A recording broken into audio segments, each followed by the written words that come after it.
breaking trail today. Cold today, man. I want to get this trail packed in because I'm not going to try and pull a sled and go through all this powder on snowshoes, man. Even with the snowshoes, I sink in about 14, 15 inches, in some places more. Yeah, you all been busting my balls anyway. You're saying I'm not putting out enough cabin videos. In the trapping videos, I'm just not trapping right now, but hopefully we have some spring run. I don't know, man. There's like 3 feet of ice and there's 3 feet of snow on top. Boy, I don't know. The conditions for the spring are probably going to be horrible. Man, if we get a lot of warm weather and all the snow melts and we get rain, it's going to be high water. It's going to be tough trapping in the spring. But hey, just keep doing what I do, man. I'll just keep plugging along. And right now, I'm plugging away at making a trail. Back in the trail. Go. All right. Keep on going. Kind of enjoying it. It's not really work anyway. It's kind of more play than it is work. Oh, I think it's safe to say that old Frankie's enjoying it too. There would have been no way in hell to drag this sled without having a packed trail. And I've taken my snowshoes off me. I really sink.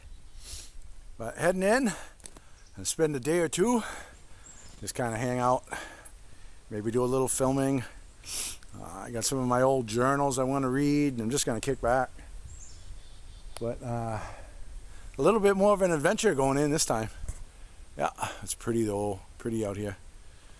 Yeah, came in here yesterday and packed the trail. Tried to pack it wide enough for the sled here. So it looks like I got it just about right. Morning when I got up, it was minus 12 Fahrenheit. And took Frankie out, and boy, he doesn't do the cold real good. Once he gets below zero, his feet freeze up. But the sun is high and it's beautiful today. It's cold, but it's pretty. So we're heading in. Frankie's going crazy with the deer trails. Hey, you smelling the deer trail? Come on. Come on. Never mind the deer. Come on. Come on, bugger. I've been looking forward to getting back to the cabin, and I know a lot of you guys have been anxious for some more cabin footage. Pretty day, man. Pretty day. There's a jet up there. Come late summer, that'll be me.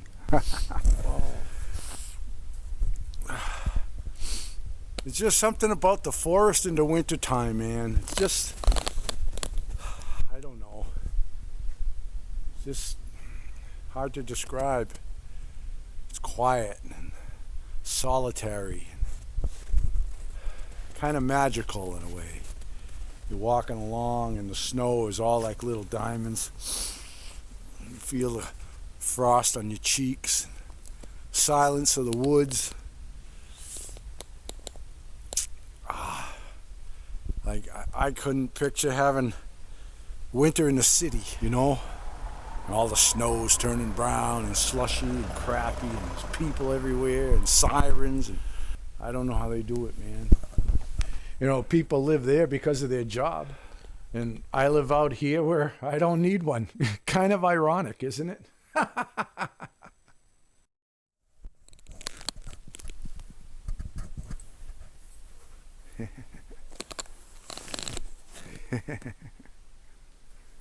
What are you doing, Frankie?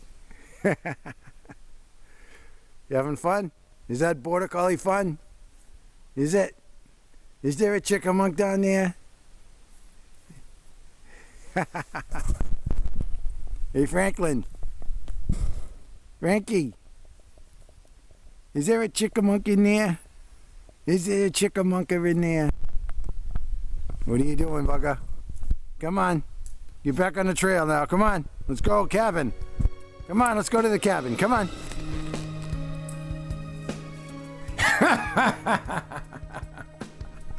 Says, yeah, let's go to the cabin. It's even as cold as it is today. That sun is melting snow off the roof a little bit. Just a few more months, we're getting some panels on the roof, man. The place will be styling. It's gonna be awesome. All right, I gotta get this place opened up. I lit a fire in here yesterday, and hopefully He's got a little bit of heat left in the cabin.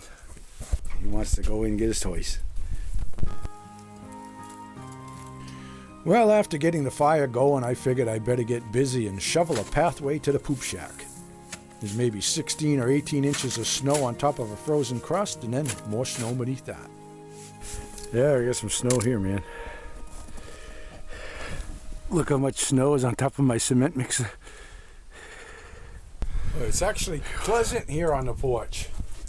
Temperature here, well, in the sun here, it's about 36 degrees. Feels like a heat wave. Well, I got a beer to drink.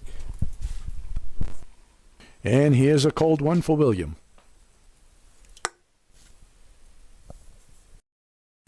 Well, the cabin's heating up. I'm just chilling out, having a couple of beers. Frankie's napping. I made up a pizza dough, and I've got that up on top of the cabinets, and hopefully it'll warm up enough in here to get it risen for supper tonight. I think it will. And I'm just kicking back, man.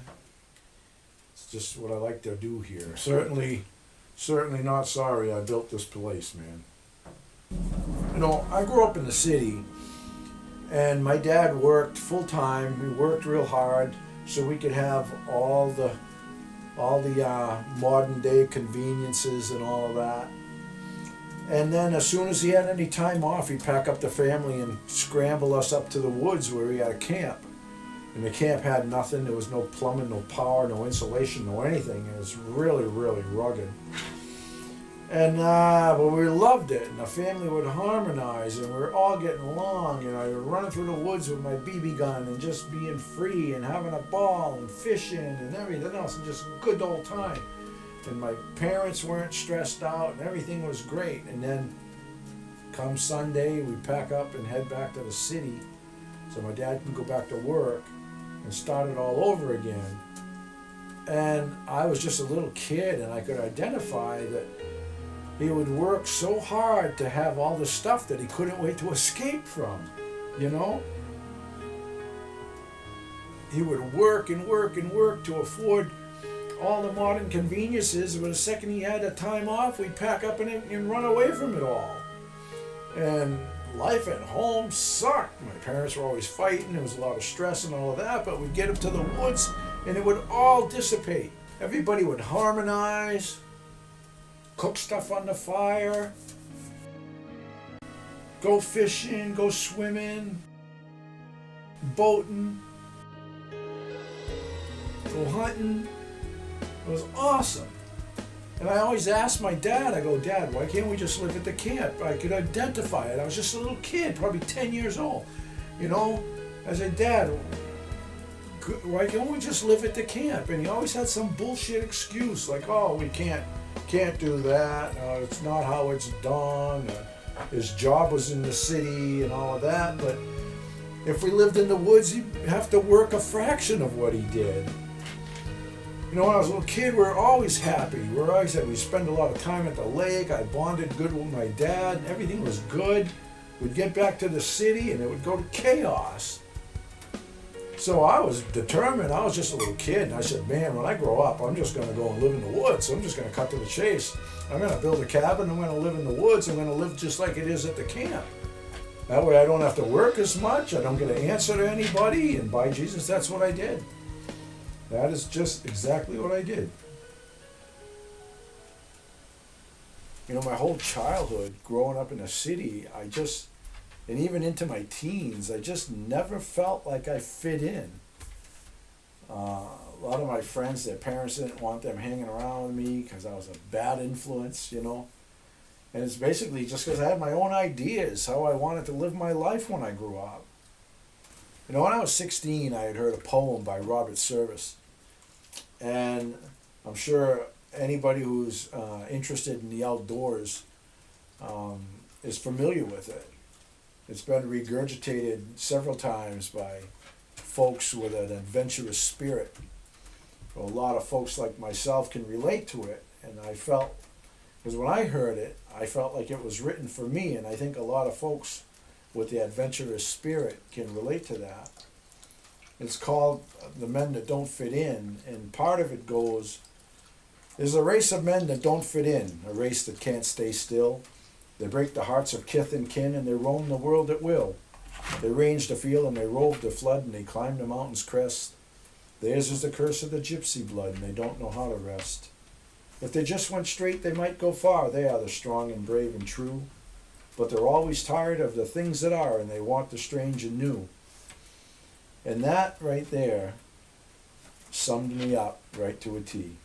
I was always dreaming, always wanting that adventure to get off the beaten path, leave no stone unturned, you know. And I'm still that way. At 51, I'm still that way. And the man that don't fit in is very well said. I got my bread dough sitting up there on the cabinet where it's warm.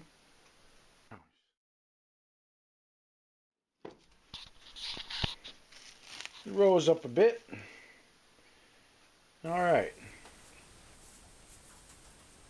The Backwoods Pizzeria.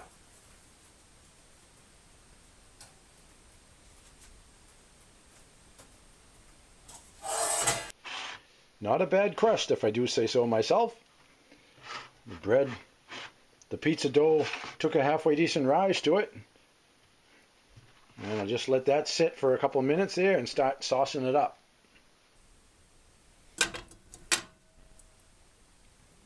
Oh, look at that. Oh, look at that thing, huh? Look at that crust. Man. Oh, that's nice and golden brown too. Look at that. Oh.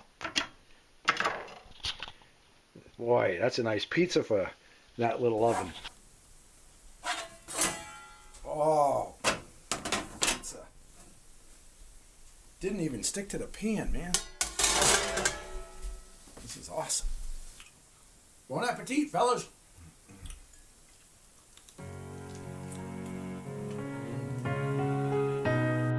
Well, I don't know if it was the pizza or the beer, but I sure slept good with the silence of the woods around me.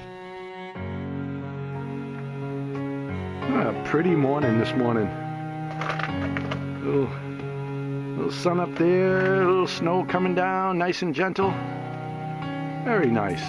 People might think I bring my cooler in here to keep my food cold, but in actuality, I only bring it to keep my food from freezing. I buried the cooler in snow last night since the temperatures dropped down to about 10 below. And Frankie displays his eagerness to help me pick out the morning victuals. Well, pancakes and bacon seem to be my traditional cabin breakfast. And this old pan has such a good seasoning to it, the food don't stick even with very little oil. Cooks a perfect breakfast every time.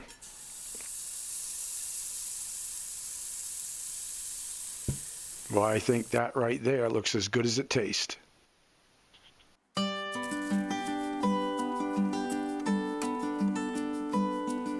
Always make a little extra for the birds, you know. Although Frankie thinks it's for him this morning.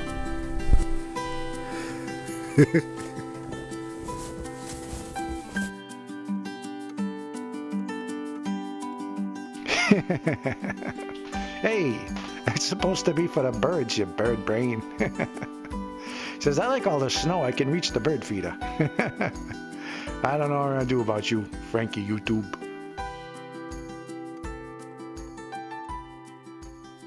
I just wanted to mention here, I really appreciate all the comments everybody leaves me here. It's very touching, especially when I get messages from soldiers that are deployed. They write and they tell me that watching my videos allows them to kind of escape reality a little bit. They're right out here in the woods with me, here at the cabin, enjoying Frankie's antics, you know.